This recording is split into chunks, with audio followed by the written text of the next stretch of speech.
Agora estaremos lendo do versículo 3 ao versículo 6, que nos diz assim: Todos estes se ajuntaram no vale de Sidim, que é o mar de Sal. 12 anos haviam servido a Quedorlaomer, mas ao 13º ano rebelaram-se. E ao 14º ano veio Quedorlaomer e os reis que estavam com ele, e feriram os Refaíns em Asterote Carnaim, e aos Uzins em An, e aos Emins em Savé Kiriataim, e aos Oreus no seu monte Seir, até a campina de Parã, que está junto ao deserto. Nós iremos falar sobre o motivo da guerra. Já explicamos, queridos, esse texto bíblico fala da guerra de 4 reis contra 5.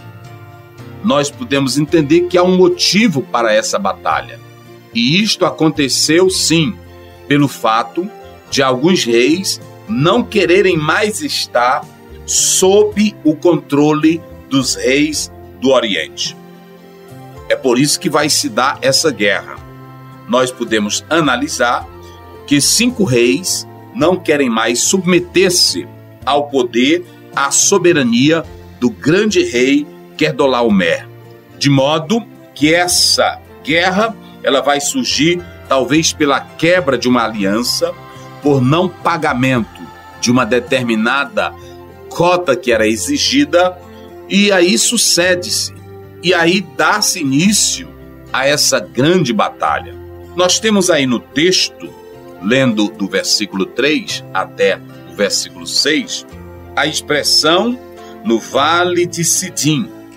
Nós temos aí entre parênteses o mar salgado, ou mar de sal, que na verdade é o Mar Morto.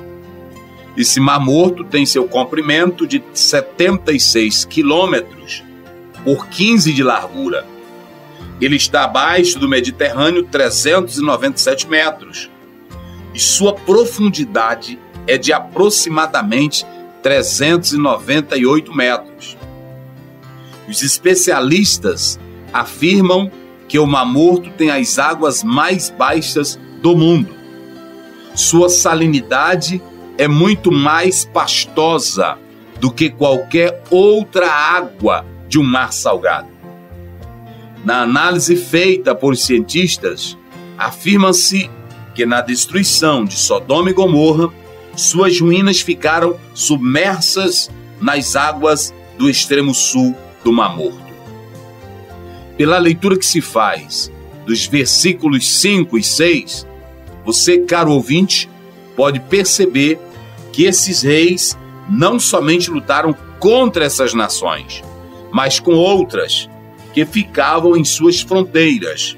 Isso nós podemos confirmar lendo o texto bíblico, a palavra de Deus, em Deuteronômio, capítulo 2, versículo 10, que nos diz assim: Os Emins dantes habitaram nelas, um povo grande e numeroso, e alto como os gigantes. Aí nós temos também o versículo 12.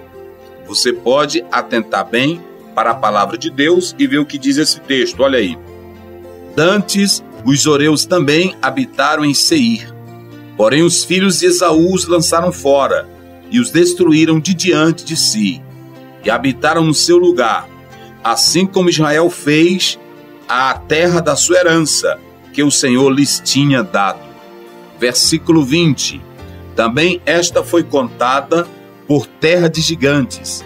Dantes nela habitavam os gigantes, e os amonitas lhe chamavam Zanzumins. Então, querido, nós podemos analisar o seguinte, lendo esse versículo 5, 6, quer dizer que não somente contra os 5 reis houve essa batalha, mas outras cidades estariam envolvidas. O texto mostra para nós que os reis do Oriente obtiveram sucesso na grande batalha que eles fizeram contra esses reis. E, na verdade, eles fizeram prisioneiros tomaram posse de muitos bens e causaram grande estrago. Muitos estudiosos acreditam que essa batalha teve a aprovação divina. Nós temos aí a presença dos horeus. Nós já falamos, são denominados de urianos.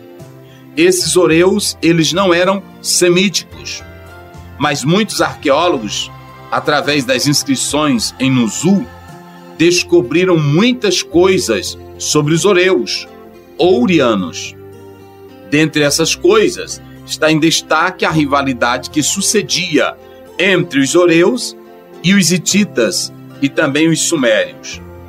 A ida desse povo para a região do Mar Morto aconteceu há muito tempo.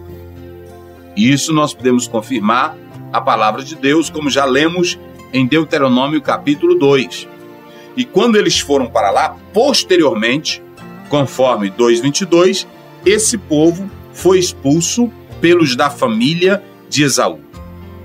Olha o que diz Deuteronômio 2:22. Assim como fez com os filhos de Esaú, que habitavam em Seir, de diante dos quais destruiu os horeus, e os filhos de Esaú o lançaram fora e habitaram no seu lugar até este dia. Nós estamos mostrando aqui o porquê da causa desta batalha e evidenciando fatos realmente históricos que confirmam tanto com a história bíblica como também com a história secular. De modo, queridos, que o que nós temos aqui é uma comprovação de que a palavra de Deus, ela é verdadeira, ela é real.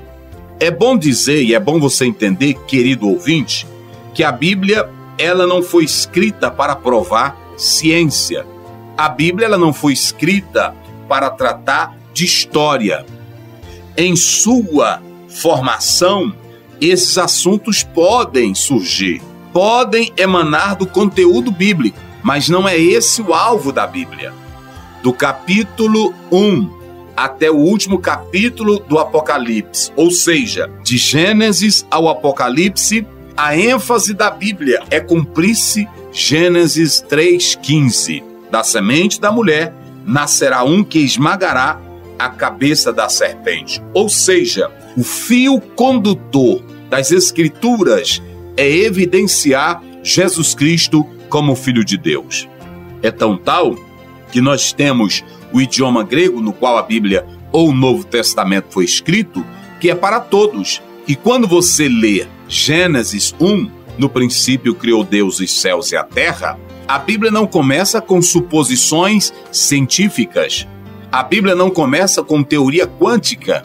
A Bíblia, ela começa com um argumento positivo e que tudo fundamenta-se na fé. Por isso que é necessário ter fé para crer naquilo que a Bíblia diz. A Bíblia não é um livro para cientista provar suas teses. A Bíblia não é um livro para curiosidades. A Bíblia, ela é um livro para gerar fé, santidade e amor no coração daquele que se rende a ela com toda fé, com toda gratidão. Portanto, coloque isso em sua mente, no seu coração, que na verdade nós estamos lendo aqui alguns textos que mostram geograficamente a localização de certos lugares, de certos personagens, mas que esse não é o alvo das Escrituras. Mas quando a Bíblia fala de história, ela não erra. Quando a Bíblia fala de ciência, também ela não erra. Certo que nós temos alguns termos que naquela época eram aplicados por homens que não eram cientistas e que nós devemos levar isso em consideração. Portanto, atente para a palavra de Deus, creia nela, porque conforme diz o próprio escritor, Paulo, ela é útil para tudo, para ensinar, para corrigir, para redarguir em justiça. Aí o verso 17 diz, a fim de que o homem de Deus seja perfeito